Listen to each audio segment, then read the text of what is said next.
Virginia Department of Corrections, Red Onion State Prison. To accept this call, press 0.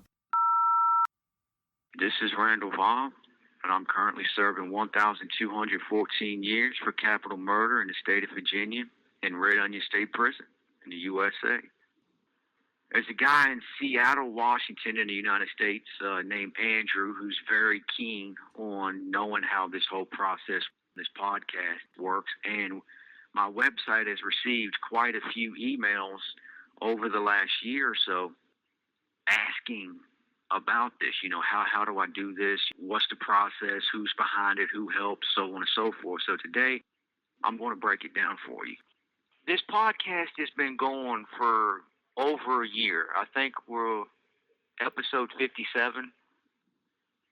The whole podcast idea started when I received an email on my JPay account from Professor Michael Garbutt of the University of New South Wales in Sydney, Australia. You know, he's a professor of art. He'd watched a documentary and he was very keen to understand how, you know, I do my visualization techniques. Because in the documentary I talked about, you know, I'll pace the floor and I'll close my eyes and I'll just daydream. I'll remember forest or I'll create worlds of my own and stuff like that. So that started the conversation. And I can't remember the name of the Japanese artist, but Michael was doing a study on the boy in the tree. And it's a pretty famous piece. So, you know, we discussed that, and I mean, just mutual interest grew. And then I asked him, hey, would you like to talk on the phone? And he was absolutely, he was all for it. So we went through the process, and it's a little bit of a hassle because Australia is 15 hours ahead of us.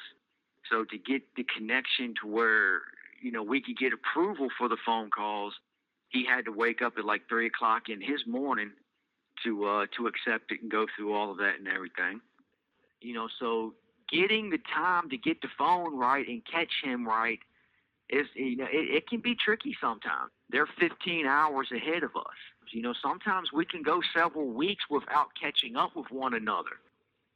But somehow we always manage to get a podcast out. And that's been amazing to me that we haven't missed a week yet. You know, I do try sometimes to get, you know, one or two in the can, so to speak, so that, you know, in case we do have trouble, we have a backup to fall on. Though that's, haven't always been able to do that, though. And we just started talking on the phone. And it was his idea. He's like, dude, you know, this would be a great idea. Let's do a podcast. You got so much to say. I think you have, you know, stuff to offer the world and, you know, people out here who's struggling with things. You've learned to cope in a high-stress, extreme environment. And, you know, I really think that your coping techniques would really help people out here. And even though they're not in, you know, the type of high-stress, high volatile environment that you're constantly in, it would really help them just simply because theirs is a little bit less than yours. So it's like, okay, cool, let's do this. And so we got this set up, you know, he got the programs downloaded on his laptop and everything. And we just started talking, and, you know, it's been a work in progress. It's been very interesting. And, you know, so Michael is my producer, an incredibly intelligent guy, you know, so he really opened my eyes to a lot of different viewpoints, different ideas. Then I have to thank Nishant Pandev.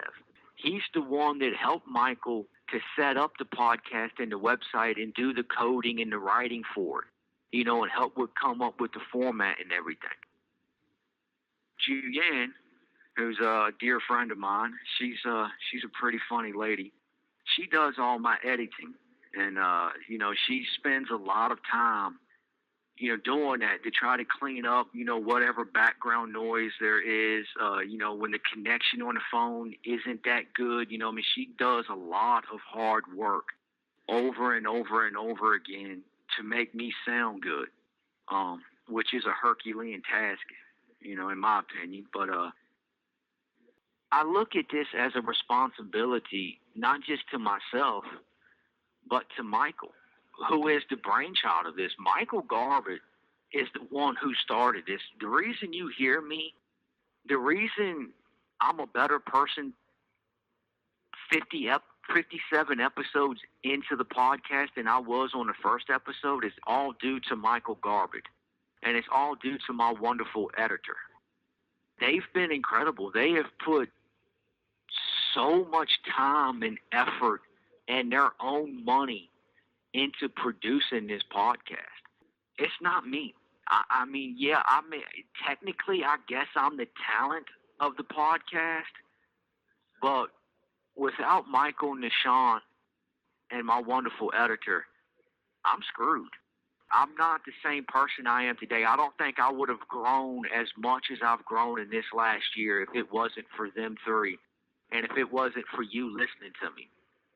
Because I feel a responsibility to y'all to do this podcast and to do it right and to be as open and honest as I'm capable of being.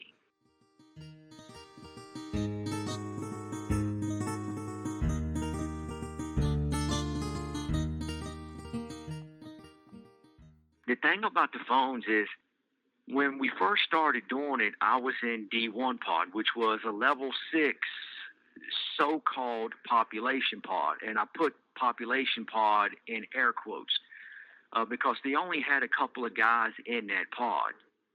And you would only get 1 hour pod rec like really early in the morning, so it was really hard to call people. So I actually had to get Michael to send the email to Warden Jeffrey Kaiser up here at Red Onion before he retired to get us special permission for me to get the phone on Sunday nights. So it would be my Sunday night and it would be Michael's Monday morning around 10 or 11, give or take, depending on what time the COs actually brought me the phone. And I actually had a sign taped to the door saying that I got the phone, and then it was signed by the lieutenant and everything. And it's a digital cordless phone, and that's, sometimes the connection wouldn't be that good because the COs wouldn't plug the base up in my pod. They would plug it up in 3 pod, which was 2 pods away from us. And it would have to travel, the signal would have to travel through, several feet of concrete and steel just to reach me. And that's why the connection wasn't quite as good sometimes as it was at other times, especially if we had weather here or there was weather in Australia. Quite a few times the phone just dropped out on us and, couldn't get back, and we'd have to wait several days and redo it all over again. Now that I've been released from level 6 all the way down to a level 5 population, I can't get the phone in the cell no more because we don't have the digital phones over here because we get pod rec an hour and a half after breakfast, depending on when they feed breakfast. And then we'll get an hour pod rec after lunch, and then we'll get an hour pod rec on night shift. So because we get 3 hours of pod rec a day, I have access to the payphone on the wall, and that's what I have to use. And because I have to use the payphone on the wall, I'm surrounded by other inmates who are also using the phone or, playing cards or chess or just pacing the floor, talking to one another, gambling, doing whatever. So there's going to be a lot more background noise, even though Michael has assured me that my voice sounds a lot better because we have a dedicated landline instead of digital signal that has to travel through, several feet of concrete and steel. And for those of you who listened to my previous podcast, I mentioned before I even come over here, some of my concerns and fears was not having access to the phone because you have some gangbangers who try to just hog the phones all for themselves, or they want to try to hustle somebody out of some money, so they can use the phone. But the crazy thing is, when I come over here, it's actually the gangbangers who gave me my own phone. So nobody can use this phone unless they ask me first, which is crazy. I mean, it alleviated a lot of problems and concerns for me, which I'm grateful for because now I don't have to fight for the phone. So that makes it a lot easier. I know where my phone is at. I know when I can call and when I can't call.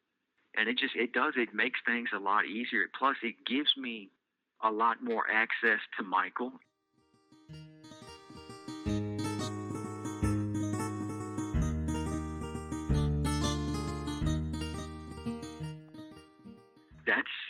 that's how the podcast actually gets done. Michael records me as I talk. He sits back and listens, and then once he's done recording it, sometimes we'll stop and talk about it afterwards and maybe clarify a point or two. Sometimes we might have to go back and, re-record a section, or, we'll just have to cut a little snippet out, which Jooyeon will do for us. So that's the technical aspect of it. The emotional aspect of it is pretty big for me. I've always been a quiet person. I've never really dealt with my emotions, especially as a kid. I've always kept that stuff bottled up and never talked about it, never shared it. I never even really explored it for myself. And, just in my own head with self-analysis, I just bottled it up until, I couldn't handle it no more, than I lashed out and I wound up hurting someone. Blood on the floor. But now, doing this podcast, it's allowed me to know myself in an even deeper, more intimate, more personal way. It's been a huge blessing for me. I never really understood as a kid and, as a teenager and a young adult, why people would go to therapy, why people would talk to a psychiatrist or a psychologist and what have you. But I get it now. I mean, the crazy thing is, I know it seems like it's a thing of weakness to talk about your emotions, to talk about how you feel, but actually it takes great strength, because to be able to talk about that stuff, to be able to understand it, to deal with it, and especially to talk about it to strangers, like people you don't know, I mean, that takes considerable strength to be able to do that. It's easy to bottle that stuff up and put your mask on, you got your defensive walls up, and try to go through life. Yeah, that's the easy way, until you wind up losing control and doing something and throwing your life away like most guys do. So it's been such a freeing experience for me, just to be able to talk, just to be able to share things, and not just all sad stuff, all mad stuff, angry stuff, rage stuff, hurtful stuff. Because I've told y'all some really funny stories. One of my favorite funny stories is Blue Ridge and Blue Balls. Damn Bobcat. It's like I've actually come to enjoy this time I get to spend with y'all. And granted, I only know a few of you, those who've taken the time to reach out to me and to write to me and, develop a friendship and everything, which that right there is one of the most amazing things that I've gotten from this podcast, is the connections that I've made with people around the world. I write a couple of people here in the United States. I write 2 people in Ireland. I'm writing someone in England. I'm writing someone in Helsinki, Finland. I'm writing someone in France. I'm writing someone in Switzerland. I'm writing someone in Israel. I'm writing someone in Pakistan. I'm meeting all of these different people. I'm being exposed to all of these different ideas. I'm learning about people's culture, other people's beliefs, other people's education, and how they view the world, how they see things, and it's made a huge impact on me. This podcast is more than just simply me entertaining y'all. It's more than me simply just giving y'all a glimpse or insight into prison. Y'all were helping me just by simply listening to me, giving me this outlet is allowing me to become a better man, a better person, a better human being. It's developing more empathy in me. It's just been a godsend. I mean, I literally thank God on a regular basis for this podcast and what it's done for me. And the cool thing is, I've actually received some responses where just by listening to me, people have said that, hey, I've changed their life. Like, there's one, I'm not going to say his name or anything, so I don't have his permission, but, there was one guy, married, had kids, and, he grew up like I did. He grew up in the violence and the drugs and the robberies and the crime and all that stuff. And him and his wife were having some serious problems. He had, some serious illnesses in his family and death and all of that stuff. And it took a toll. And he was literally on the verge of just going back to the streets, getting high, and just throwing everything away and saying to hell with it. And he saw the documentary, and he watched it, and he told me that, like, hey, man, dude, when you sit there and said, everybody in here, they want to go home, they want to be millionaires, they want these huge houses and mansions, they want these, Ferraris and Lamborghinis, and they want these big ass girls and this and that and blah blah blah. And you sit there and say, man, dude, all you wanted was just a little house, a wife, and a dog, like, and your kids, man. Like, he said, dude, that spoke to me. It's like I realized I had what you're dreaming of, like what you wish for is what I already have, and I'm about to throw it away. And he did some research, and he came across my podcast, and he started listening to every episode. And man, now me and this dude has got a great relationship, a great friendship, and it changed his life. And he's going to college now. He's doing all of these cool things. He's stepped up. He's being a real man. He's taking care of his wife. He's taking care of his children. He's putting food on the table. He's doing, what he's responsible for, he's taking care of. Like, I mean, he's doing it damn good, and I'm proud of him. And I've told him that. The podcast, it helps me. It helps others around this world, and it's been just an amazing ride, just finding out even more about myself, finding out more about other people, having that connection. Like, y'all have no idea how important it is for guys in prison to have a connection, even if it's just one person that is always there for me. This is that mental and emotional connection to one other human being. Humans were not created by God to be alone. They were not created by God to be abandoned.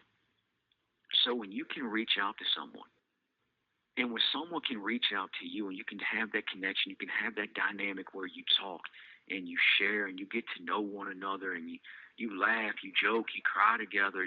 Sometimes you may get a little mad at one another, but you don't throw it away. You just kind of step back a little bit, calm down, and then you can write them back and say, hey, look, I didn't really appreciate this. I don't know if this is how you meant it, or, and vice versa. They can do that to me. There's sometimes I've said some things that kind of upset. You have 1 minute remaining. But, I just, when they told me about it, I was like, oh, I'm so sorry. I did not mean it that way. Please forgive me. I'm still learning how to communicate with human beings. Because I grew up in prison. I've been doing this for 31 years. I'm 42 years old, and I've been in prison for 31. You can pretty much figure out my social skills damn near non-existence. But I'm learning and I'm growing. But this has been Red Onion Randy. For those of you who listen to me on Apple Podcast, I would appreciate it if you would review me and rate me, preferably 5 stars, but I'll take whatever you give me. Don't forget to check out my website, redonionrandy.com. Take care. Stay safe.